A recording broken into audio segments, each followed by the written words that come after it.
पढ़ रहे थे 4 प्रश्न किए थे। आज हम कर रहे हैं 5वां प्रश्न 1.1 का। प्रश्न क्या है बेटा? जांच कीजिए कि क्या किसी प्राकृत संख्या n के लिए संख्या 6 की पावर n अंक शून्य पर समाप्त हो सकती है, ये चीज। तो देखो बेटा, इसके लिए अपने को आंसर ये देना पड़ेगा,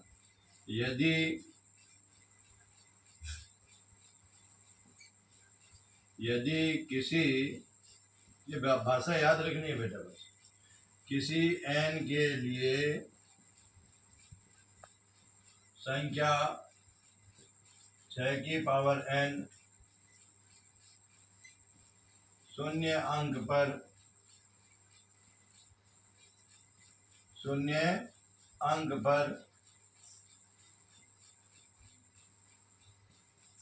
समाप्त होगी, तो वह 5 से भाज्य होनी चाहिए। अर्थात क्या भाषा लिखनी है बेटा? यदि किसी n के लिए संख्या 6 की पावर n शून्य अंक पर समाप्त होगी, तो वह 5 से भाज्य होनी चाहिए। अर्थात कहने का मतलब यह है बेटा कि 6 की पावर n के अभाज्य गुणनखंड में 5 आना चाहिए, परंतु ये संभव नहीं है,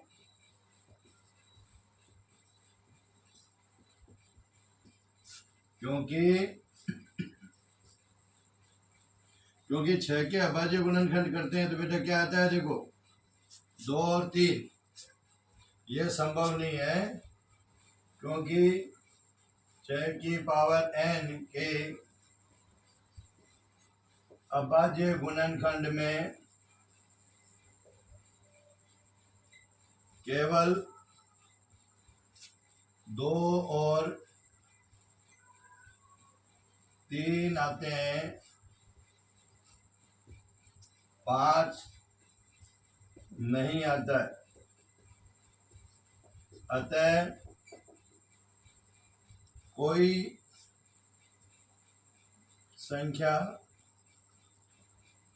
n नहीं होगी जिसके लिए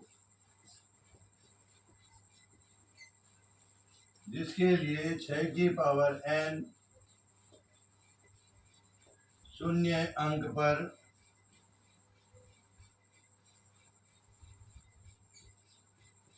समाप्त होगी। वापिस देख लीजिए बेटा, यदि किसी n के लिए, किसी प्राकृत संख्या n के लिए संख्या 6 की पावर n शून्य अंक पर समाप्त होगी, तो वह किससे भाज्य होनी चाहिए बेटा? 5 से भाज्य होनी चाहिए।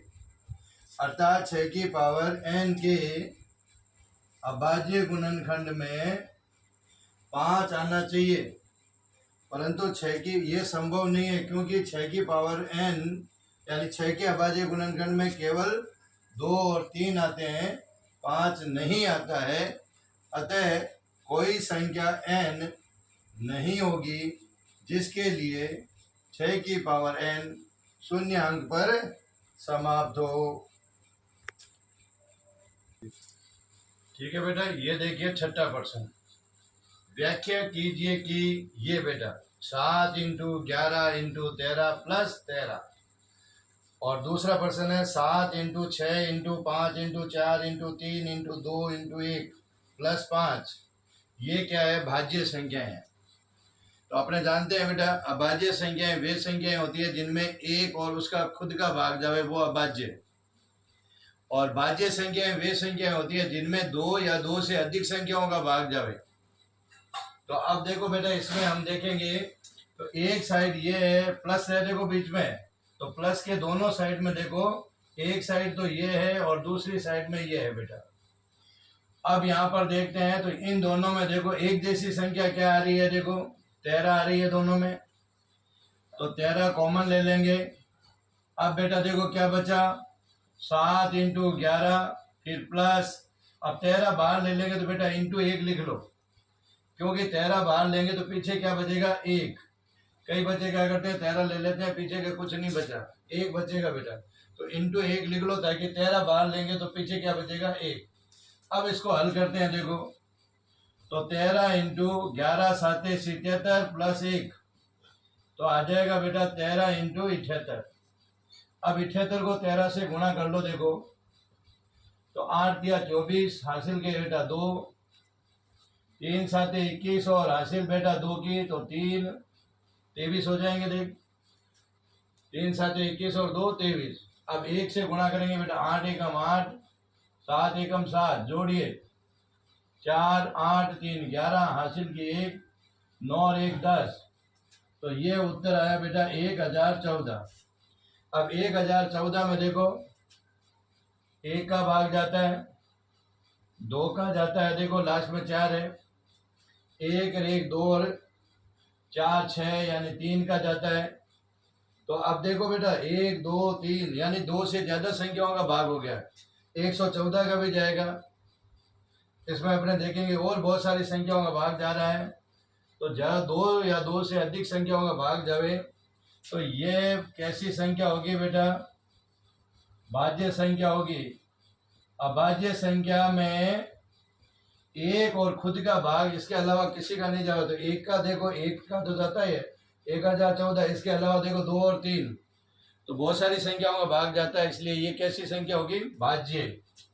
अब इसी में देखो बेटा ये सारे इंटू है, इधर भी ये प्लस आ गया इंटू, तो इन दोनों में देखो बेटा 5 कॉमन आता है, तो 5 कॉमन ले लेंगे, 7 इंटू 6 इंटू 4 इंटू 2 इंटू 1 और प्लस वही इंटू 1 कर दो, और यहाँ 1 कॉमन आ जाएगा देखो, तो 5 इंटू, यह देखिए बेटा 5। अब देखो, अब गुणा करते हैं बेटा, 7 छंग 42, 7 छंग 42, 4 तिया 12, 12 दूनी 24।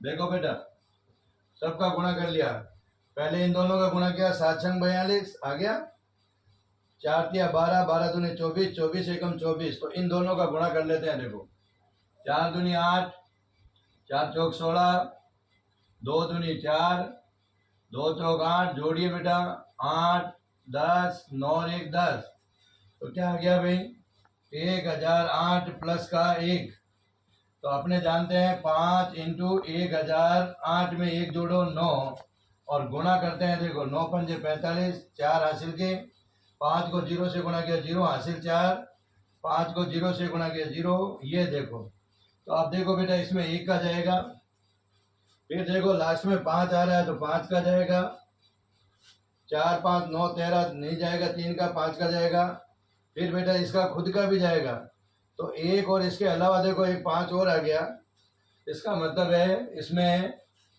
2 से अधिक संख्याओं का भाग जा रहा है, तो ये भी कैसी संख्या होगी, ये भी भाज्य संख्या होगी, ये ध्यान रखना।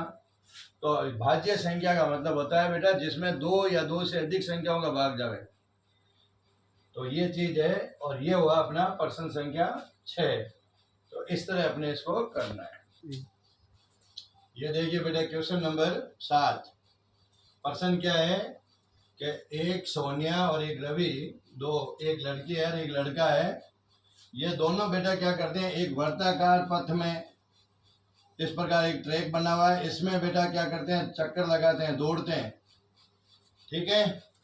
तो ये दोनों मान लो कि एक ही स्थान से, जैसे सोनिया दौड़ी और 18 मिनट में एक चक्कर काटती है, और रवि बेटा कितने मिनट में, सोनिया 18 मिनट में और रवि 12 मिनट में एक चक्कर लगाता है। तो ये एक ही स्थान से दौड़ते हैं रवि, तो रवि तो 12 मिनट में और सोनिया 18 मिनट में एक चक्कर लगाती है। तो ये दोनों बेटा जिस स्थान पर से दौड़े हैं उसी स्थान पर पुनः कब मिलेंगे, तो ऐसे प्रश्न कभी भी आवे तो उनमें बेटा अपने को क्या निकालना है, ल स प, एलसीएम निकालना है ऐसे प्रश्नों में, कभी भी ऐसे प्रश्न आवे तो उनमें एलसीएम निकालना है। तो देखो बेटा 18 मिनट और ये 12, दोनों को लिख लो। सोनिया कितने मिनट में? 18 में और रवि 12 में। अब लसअ बेटा एक साथ में भी निकाल सकते हैं, अपने छोटी क्लास में पढ़ा है। 2 के पहाड़े में 18 9 बार, 12 आते हैं बेटा 6 बार। अब फिर 2 के पहाड़े में 9 में भाग जाएगा नहीं, 6 में बेटा 3 बार जाएगा, फिर 3 का देंगे, 3 दिया 9, 3 एकम 3, फिर 3 का देंगे 1 1। जो लसअ आएगा वही अपना उत्तर होगा बेटा। तो लसअ आया 2 इंटू 2 इंटू 3 इंटू 3, देखो 2 दूनी और 2 इंटू 2 इंटू 3 इंटू 3, ये लसअ है। अब गुणा करते हैं बेटा, 2 दूनी 4, ये देखो 3 दिया 9, अब 9 का पहाड़ा 4 बार बोलो तो कितना आया बेटा? 36 आता है। वे दोनों 36 मिनट बाद, वे दोनों 36 मिनट बाद पुनः मिलेंगे, ये अपना उत्तर होगा बेटा। तो कितने मिनट बाद में? 36। तो ऐसे सवालों में याद रखना, तो जो भी आपने को टाइम दिया रखा उन दोनों टाइम का क्या निकालना है? एलसीएम लसअ निकालना है बेटा, और जो लसअ आएगा वही अपना आंसर होगा।